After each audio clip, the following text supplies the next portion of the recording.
Welcome back to Bowls with the Bard. My name is Cakes, I am your host, and welcome to A Plague, a season where we talk to underrepresented communities in Shakespeare about where we are falling short and how we can do better by them. Today we are talking about the corporate theater model and neurodiversity in Shakespeare with Jeff Miller.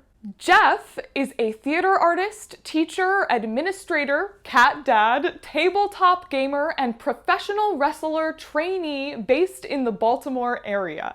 Favorite Shakespeare plays of theirs include Julius Caesar, The War of the Roses cycle, all of the comedies, and some of the bad plays. A couple quick notes about today's episode. We filmed this back in April when we thought the season was going to come out a little bit earlier, and this was our first time using this sound equipment. So you may hear that I sound a little wonky during the interview. Apologies for the inconvenience, and rest assured we have fixed those sound issues for the rest of the season. I am so excited to share my interview with Jeff with y'all, but first, as always, we got a little high.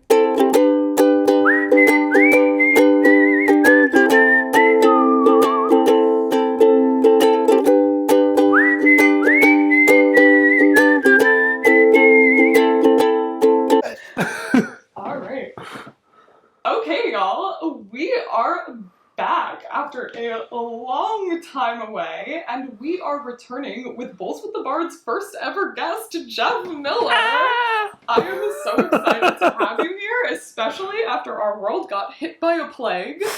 Yeah. What did you do during that pandemic? I got a master's degree. Oh, wow. My second master's degree. So I was sort of towards the tail end of my Master of Letters at Mary Baldwin's Shakespeare and Performance program. And it was at the tail end, and I was still kind of waffling over whether or not I was going to pursue the MFA or sort of move back to Baltimore and start working. But the pandemic kind of made that choice easy for me because you was like, well, I could go back to there being no theater, or I could just stay 1 year and get this other terminal degree. And I was like, well, I'm definitely doing that then. So we did theater during the pandemic. We produced a season of 6 full shows, all of them live. We performed them live and filmed them. It wasn't Zoom theater, but there wasn't a live audience. So yeah, we learned a lot of really interesting performance things about how to perform intimacy and violence without being any closer than 6 feet to each other, and in masks. Performing in masks, really fun acting challenge. It's like running with weights on. Yeah, and you were doing it in, I saw your Midsummer Night's stream. You were doing it in the American Shakespeare Center's space, yes. Which is like projecting with masks on. Yeah, I mean, also the nice thing about that space is the acoustics are fantastic. It is built to pick up sounds everywhere. So that's unlike a lot of other theaters that have a lot of deadening. It's all wood, so everything kind of reverberates nicely in that space. Anyway, I don't get too far off topic. What I was talking about. So yes, we put on 6 productions, and during that time, this was also shortly after sort of the summer of theater Me Too, and there was a lot of stuff around there going out. And so I was looking at sort of my own personal frustrations with the theater industry, coupled with the sort of outcry of abuse of power and sort of a lot of unspoken complaints that I've heard, and thinking about, what do we do? Like, how can I continue to exist in this system that doesn't seem to support artists in the way that they need to be supported? And that's when I really started getting into business and theater administration.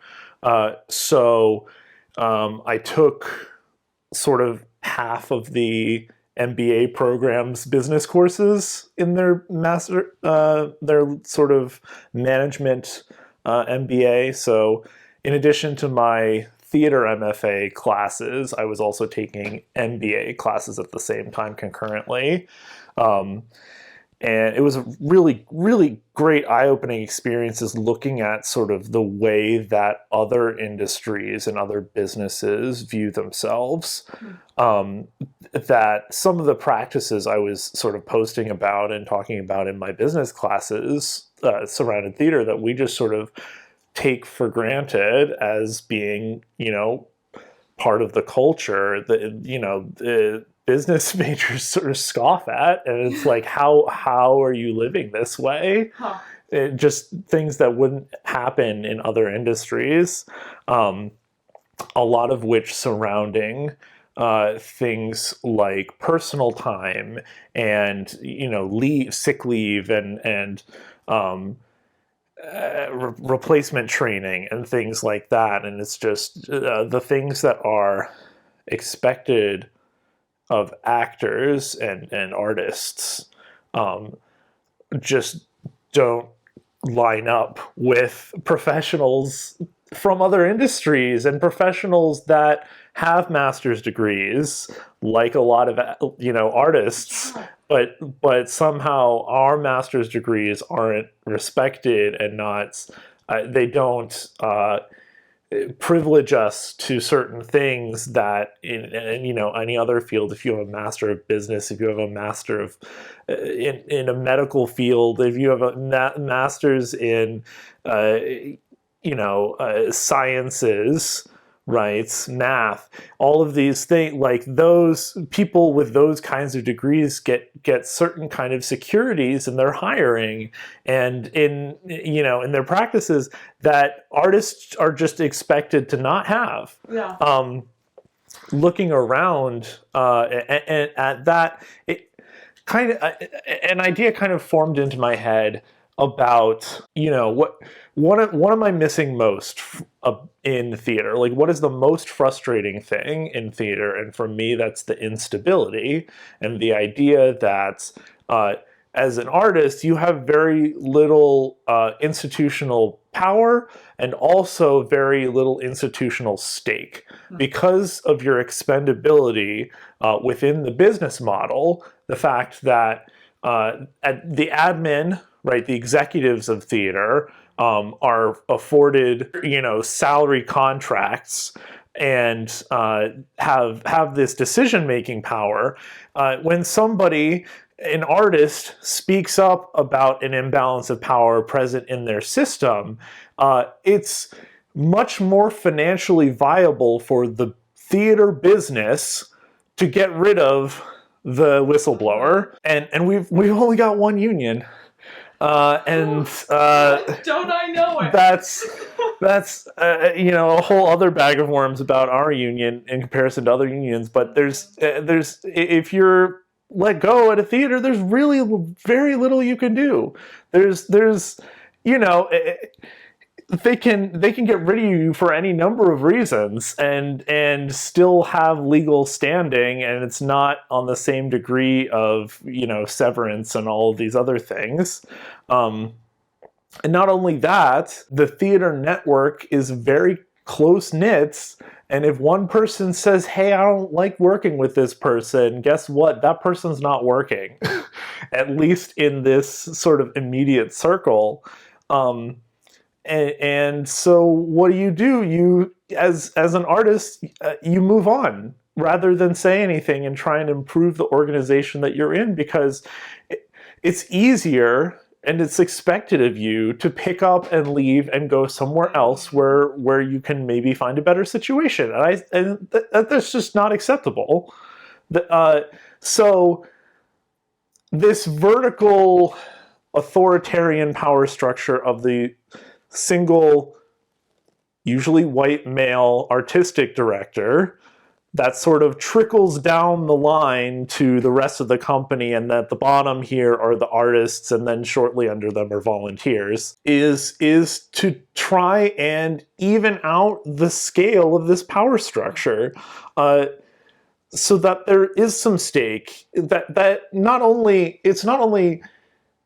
protection for the actors, right? And I keep saying actors, but it's artists across the board, technicians, all the people involved in theater that are not management. That it's not only protection for those people, artists, but it is also protection and a good thing for the companies themselves, because if your actors, I'll use actors as shorthand for artists. This is the situation I'm most approaching it from the perspective of. If your actors have stake in the success of the company, if they are personally invested in the outcome of the success of that theater, then you're going to get a better product from them. You're going to get, not only are they going to be motivated to do a better job and support you in your endeavors, they are more willing to be a part of the local community. And in association with that theater, audience members will return for those performers, right? As this sort of hub, right? And those relationships will be sort of buoyed by that, right? So the idea of taking artists and putting them within that sort of management level pay structure, this yearly salary for actors, the corporate actor, right? Not only they'll be allowed to say things, right? Because it's much more costly to replace one of those actors than it is for your, here's your 4-month gig, and goodbye. Yeah, just any number of things, from the community to the success of the business to being able to use that person's talents beyond acting, right? Whether that's within the education department or in the marketing department or outreach, getting donors, things like that, right? So yes, it's spreading it's shifting this pyramid sort of ladder structure a little bit more sideways. Okay. Spreading the wealth a little bit. People who were not fans of my idea would scoff and say, "Well, are you devaluing executives entirely? Like, are you trying to do socialist theater? Are you doing this communist socialist theater where everybody's exactly the same and management and actors and that's not exactly what I'm advocating. I'm not saying everyone in every position should be paid exactly the same. That's not what I'm saying. Mm-hmm. And I'm not saying that the experience and the relative value of executives does not exist. Right? It is extremely valuable, and having the strongest actors does not matter if your leadership is poor. It just doesn't. And so I'm saying that it should be proportional, right? It should not be 80-20. Right? It's guess what? Your actors are the ones generating your value. They're generating your value. You should pay them proportionally to the success of your own business. If you have great ticket sales, guess what? That's marketing, and it's also the performers, right? It's both of those things. And so when actor pay remains the same, regardless of performance, it's tough to stay in that place. So yeah, performance-driven benefits. Guess what? Just like any other industry, right? If you're good at your job, you get paid more. certainly in an ideal society, not worker exploitation's all of the thing, but like in an ideal world, you do a good job, you get paid more, right? Yes, That's yes. In any other like healthy business model, that is how that's gonna work. Yes. Okay, I don't know if I ever got to the. So yes, what I did last summer, in pandemic land. So all of that stuff was a problem, and so I took those classes. In the business classes, my MFA cohort was a really great place to try and implement this model, because we were equivalent in power. We were equivalent in, as a cohort, we ran a theater company. And so no one member of that theater company was more important to the success of the company than other people. You also couldn't fire people if you didn't get along from the cohort, right? You just, you work together and, split the labor to sort of make it work, and everyone sort of split the benefits of all that. We all got MFA degrees, and so it was really interesting. And some of the it had positives and it had negatives, namely that the more equal everybody is, the people who are really resistant to the plan of the rest of the group can be really stymieing, because there's no there's not a horizontal leadership. There's not really much accountability for the people individually. There's no one to like put the final foot down. Right, which was kind of a major thing for my thesis. Right, it was a major thing for opponents of what I'm suggesting, saying, well, who's accountable to anybody, right? What how do you have accountability in a system where people are the same? And I think, it's got to be, it has to be by committee, right? It's are you as an individual getting in the way of the success of the group as a collective, and that there's not one person who dictates that based on their singular definition of the success of the company, that it's a collective. Okay, what is our vision, right? What is our way of running our business? And is this person sort of in violation of that? There's sort of the independent, review board as a possible thing, and it's a combination of the collective with the review rights, and this got me into, if we're talking corporate theater with shareholders. So this is literally corporate business, incorporated business, LLC.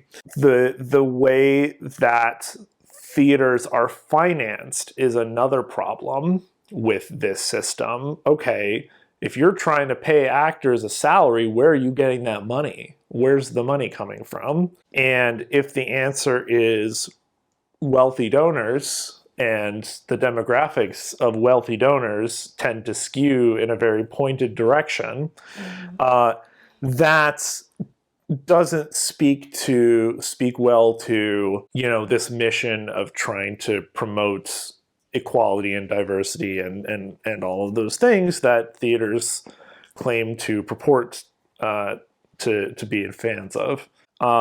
Investing in the business, right? People who are invested in the success of what you're building, not only for this one output, which is art, but also a financial output.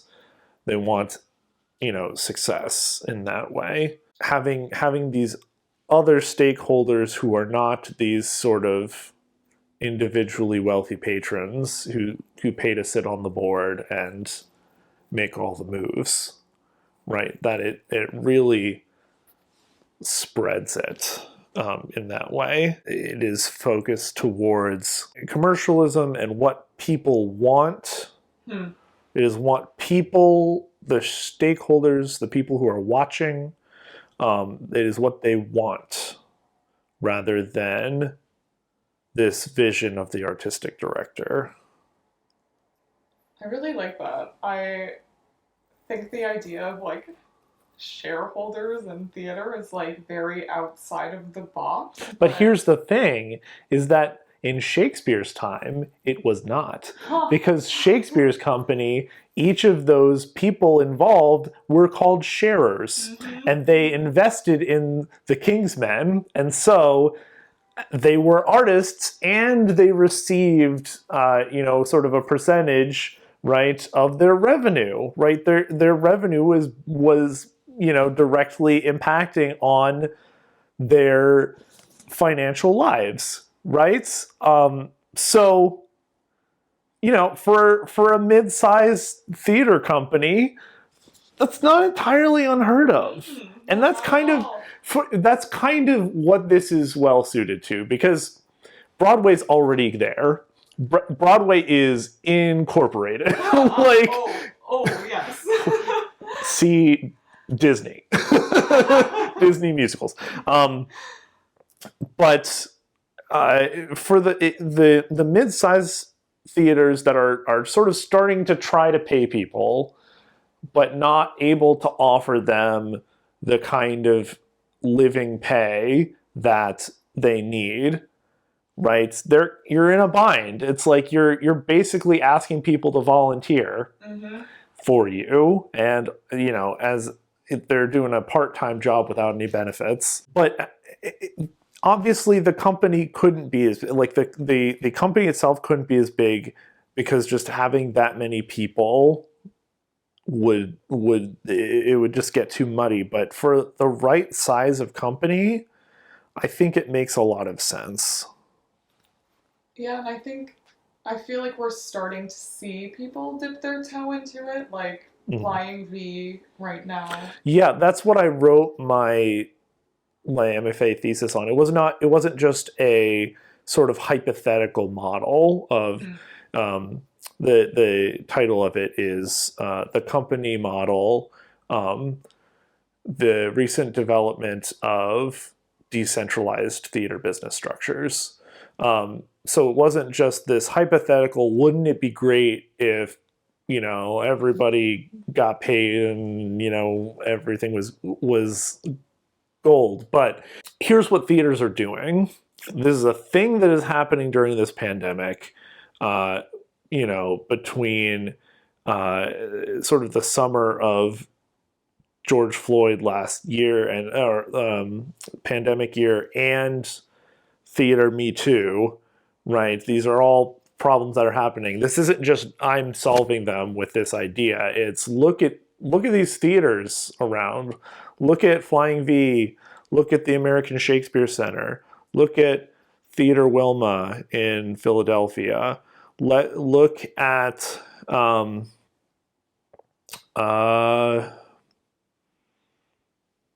there's other ones that I'm not thinking of right now that are in the thesis. Are you high? No way.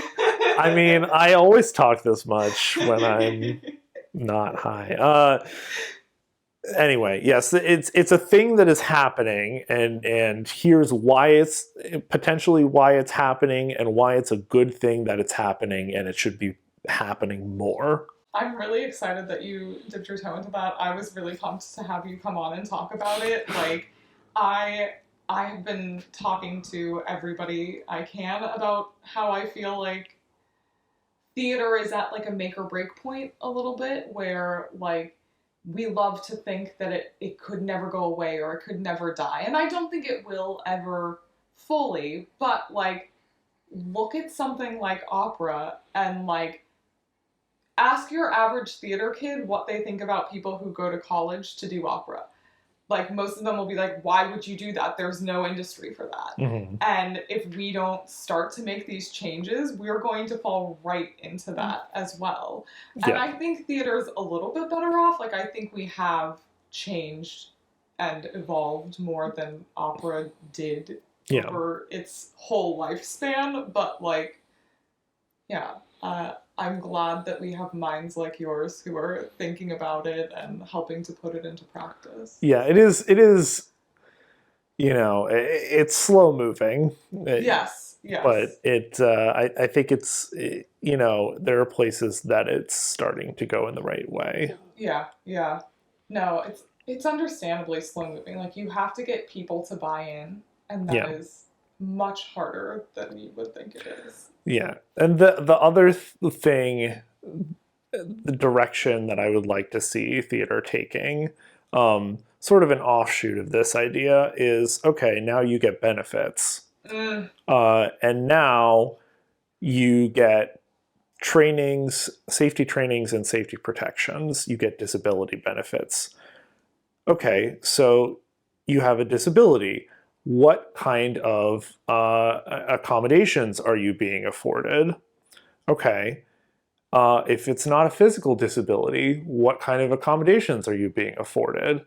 Things that we take for granted in theater, like memorization, like the ability to make sustained eye contact. Things that are developmental, right? And this leads a lot into our previous conversation about neurodiversity, and on with that. And so I've been sort of helped in this. A friend of mine from my graduate program, Emma Rose Krause, who's getting her PhD in Canterbury. Heck yeah. Like, has this big award that she got to work with the Globe and all this. It's like really exciting. That's amazing. Yeah, she's super cool, and also has really like put me onto this idea, this neurodiversity, and her thesis was, well, we have fight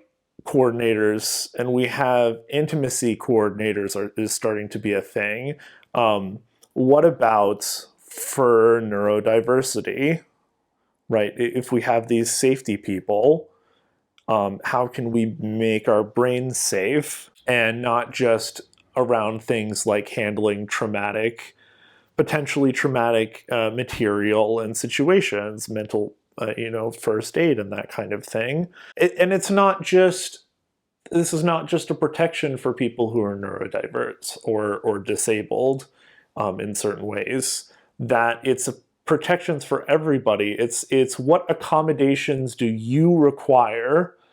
You're not being asked to present a diagnosis before anybody or submit to a lie detector test. Yeah. It's, what are things that in the way that you rehearse and the way that you perform that are required of you in order to be able to do your job. And the idea that you're not going to get fired, or people aren't going to call you difficult to work with for asking for certain accommodations, like, oh, this actor doesn't know their lines, oh, this actor is not good at memorization, that is something that you would put down somebody for, that you would say, in what part of actor is memorizer? Right? Why does somebody need to have a strong memory in order to be an actor? That has nothing to. What about pretending to be another person? Is memorization involved? No. It's not in the job description. No, and when you really think about it, like, weighing it between stage and film, like, if you're a film actor, you can literally, like, look at the line before you film the take and then go out and do the thing and be much more loosely memorized than we like. Or you get a prompter. Yes. You can get a prompter screen. Right? You think Jimmy Fallon is memorizing that entire script backstage and then coming out and doing it verbatim? No, they get prompters. No, why don't stage actors get prompters? I watched a really cool production of Richard the second, last night, the original Practice Shakespeare Festival in Portland, Oregon, like live streamed their Richard II, and they have like a referee type prompter person that works with these people. They do like the original practice of like they have the scroll in their hand and it's really cool, but That's like fun. sometimes you have a giant scroll and you lose your place, and like what can you do? So they have this person on stage to be like, hey Richard, it's your line, here's the beginning of it, like, and yeah, I went into watching it being like, I don't know how I'm gonna feel about this. And then going into it, I was like, oh, this is really cool. And it was a cool tool for the audience too, because Richard II suffers from the problem of like, Gloucester gets murdered before the play even happens, and they barely talk about the fact that it happens, and it gave them a chance to like also stop and be like, here's some context for you. Like, that's fun. Yeah, it was a cool thing. So yeah, I mean, you're totally right. Yeah, and the American Shakespeare Center also does this when they do their Renaissance season, when the actors have a week to put up a show. They have prompters sitting there that they can call line to, and we'll give them the line, and the show goes on, and the audience has accepted that as a thing that happens, and so we did that. We had a prompter for our entire... It was towards the end of the season where we sort of remounted all of our shows back to back to back.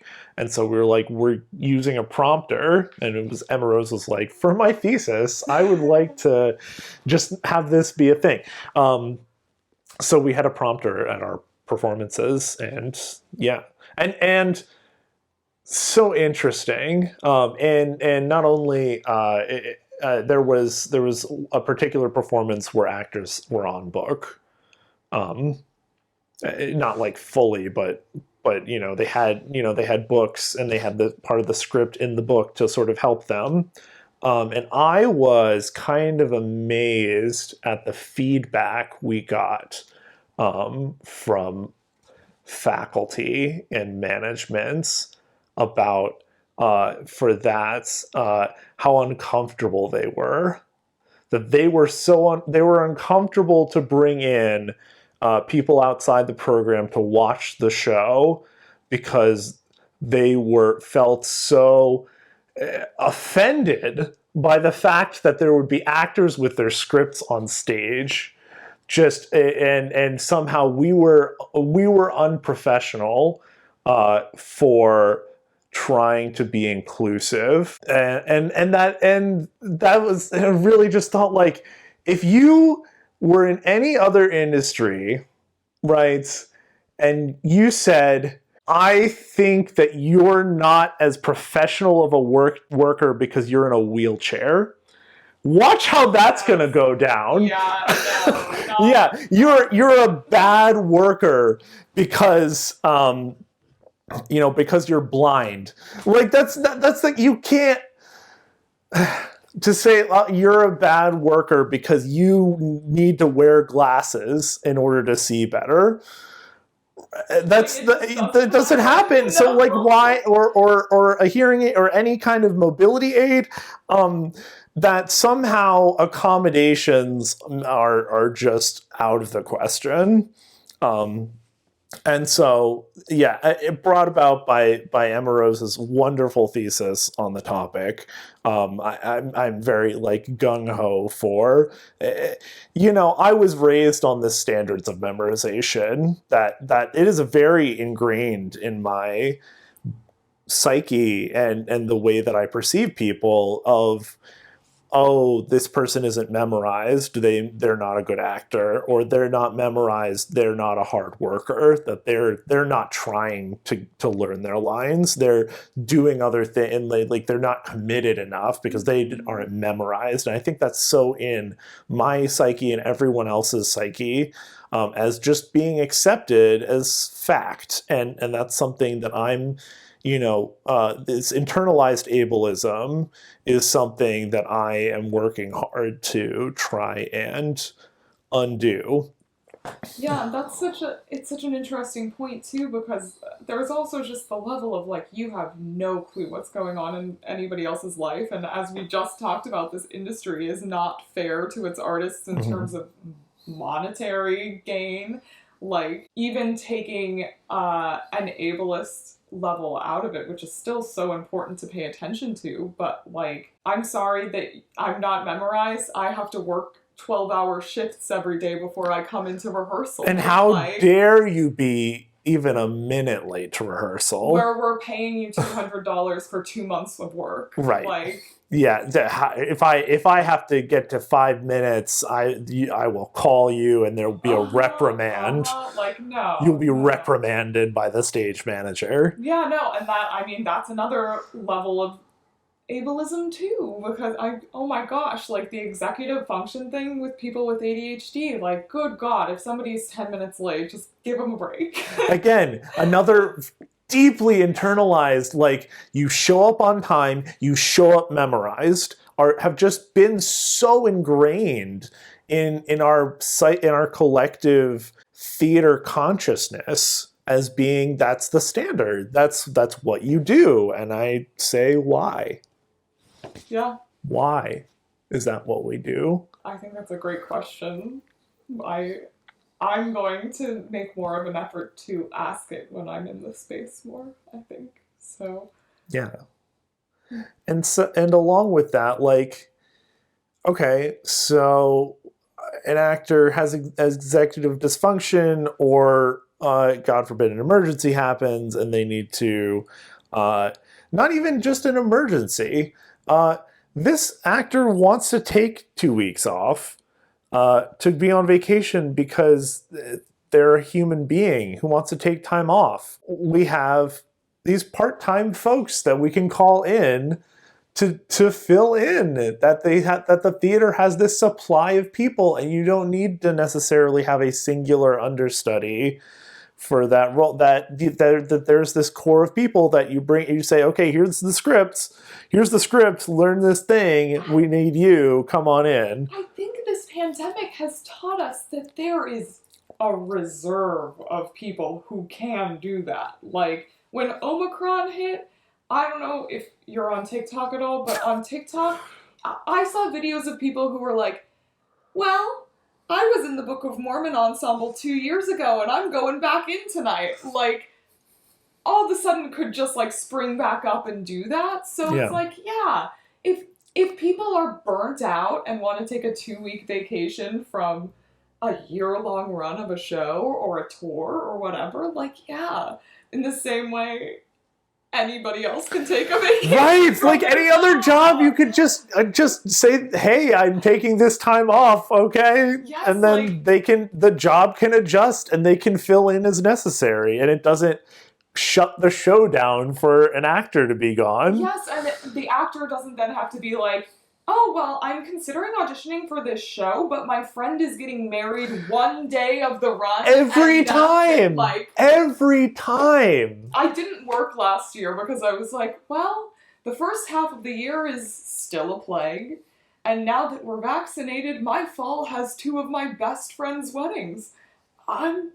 I'm going to the weddings. Yeah, my conflicts aren't nearly as exciting as weddings, but yeah, I similarly, like, more recently, I have been just sort of looking at rehearsal schedules and being like, that is so much of my time, like, in comparison, like I never processed it before because I didn't have anything better to do. And so now, like, it was just like, okay, well, this is extra time in my day, and they are, they're giving me something, so, and it'll be, fulfilling in this way. Let's go and do it. But looking, and it's just not. They're just other things that you have time for. Yes. That your time is valuable. It's worth something, and it's got to be like, even it's okay to be there just for the experience. Like, it's okay to do it for free in community theater and all that amazing thing. But if you're doing it with the expectation that you're being paid, it's got to be proportional in some way to the effort and the time that you're putting in. Yes. If you've taken out loans to get a degree in this stuff, like, you have a right to be paid. I mean, even if you haven't, if you want to do this and be paid, you have a right to be paid. Right. Like, Yeah. And the other thing with the whole idea of corporates, and a salaried actor who gets benefits, who's full time, that they, us living in a society where the government is very clearly not going to subsidize its artists. No. We're not like, these other countries that do have these value, and they do have this government subsidy for art. We're very clearly going to be very capitalist, and so this feels like the only way outside of the actor's equity to really offer some kind of financial stability and protection. We just we deserve it. We do, literally just for being human. Yes. We deserve it. I remember telling my therapist a couple weeks ago that I have made $200 for 2 months of work, and he was baffled. That's poverty. Yes. We're making poverty. It's less than a penny.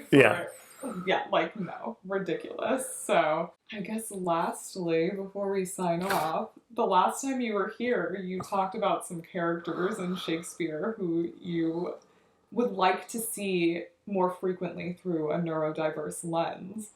Yeah. Do you have any others that you would like to add to that list? Tybalt. Ooh, okay. Tybalt, absolutely. And this is partially from the performance and the view of a friend of mine, Hannah Roccasano. Her nickname is Rock. And so Rock she's a fight master. She's amazing actor combatant, and she played Tybalt in the cohort 2 years ahead of mine, did Romeo and Juliet. And this idea that, again, that Tybalt is just sort of has this very clear sense of, this is the way that things are, and this is what we do, that he's not going to take this sort of individual situation of Romeo or anything like that. It's this is what we're at a party, but I fight Montagues. That's what you've always told me, is that when we see a Montague, we fight them, and that he's not fit for that situation. A character like Caius Marcius and Coriolanus, that these characters that are I'm only a fighter, I'm only a warrior, right? That this is a role that they have been put into, and that they don't interact with the rest of society well, right? A time of Athens, in a different way, right? That he is this expectation of generosity, that he is so giving, and just doesn't understand that you're supposed to get something out of it when you help your friend. That people don't do it out of sort of goodness of helping other people. That it's they're expecting this other thing in return, and that when that becomes his reality, his sort of internal code changes and says, okay, well, I'm a misanthrope, and this is I'm going to get, society's terrible and everything, and these people that are coming to me and asking me for help, well, you taught me what society was, and it wasn't this, so sorry, I don't care if you were my best friend or whatever. Yeah, so he's another example. But back to Tybalt, I really think that the intensity of his emotion, coupled with this sort of fixed moral compass, while not being aligned to the rest of his household, is sort of what made me play into that. Before I go, yes, I wanted to respond to a TikTok of yours. Okay, do it. That you had posted about, and I think you were responding to another TikTok about Julius Caesar and Mark Antony, Yes, and villains. being the villain of the play. Yes. Here is why Mark Antony is both the villain and also Shakespeare's ideal leader at the same time. Okay, so let's start with, Antony is a villain. That's a long belief that I've held. I'm pretty sure the last time we met, I talked about why Brutus, to me, is sort of autistic, quintessentially autistic features, and this sort of belief. I'm using that as a shorthand for a laundry list of particular behaviors. If you're interested, you can go back and watch my previous interview about Brutus. So that's set aside. He is idealistic, and he clearly has the best interests of Rome and its people in his heart. He feels like this is the right thing to be doing. So Shakespeare's kind of setting him up as the hero of the story, right? We are meant to identify with Brutus's plight, right? That his goodness and his interest in Rome are winning over his love of Caesar. Mark Antony is he. So let's start with the Funeral Oration. It is my belief that he's very clearly manipulating the audience right in this situation, and then immediately once that's done, sort of steps out of and says, work chaos, right? He doesn't say, oh good, my friend is being avenged. He's not saying, thank Caesar, you're at peace at last, and joy. He's saying, let chaos work. He wants there to be discord. And so, who are the other two in his triumvirate? A child and a man who is easily led about the nose like an ass. That is what he says, right? About the other one, who is not. Is it Lepidus? It's Lepidus. Okay. Nobody remembers Lepidus. Because he's irrelevant, and Shakespeare makes sure that he's irrelevant, and clearly, certainly in the play, Antony is the more one in charge of this triumvirate. He is leading Rome, right? And he has this strong position of power. It was not about Caesar at all. Like it wasn't about his getting revenge for his friend. It was, there's a power vacuum, and I'm sure as hell gonna fill it.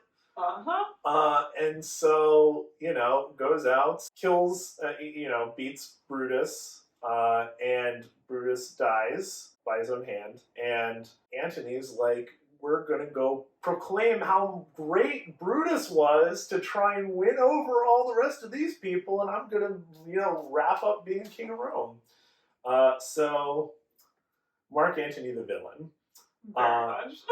However, I am of the strong belief that Shakespeare valued Mark Antony as a leader strongly and set up the other leadership in the play to highlight him thusly. And I make this because I see a lot of similarities between Mark Antony and Hal in Henry V. That and the way that these two leaders are portrayed. Antony loves him some plays. Is a big old partier. Hal sure is too. Right? Is particularly vicious with their war criminals, with their prisoners, right? Thus with a blot I damn him. Hal having those Frenchmen executed, right? Very, very strong, very violent, brutal leaders. And verbose, charismatic, give great speeches.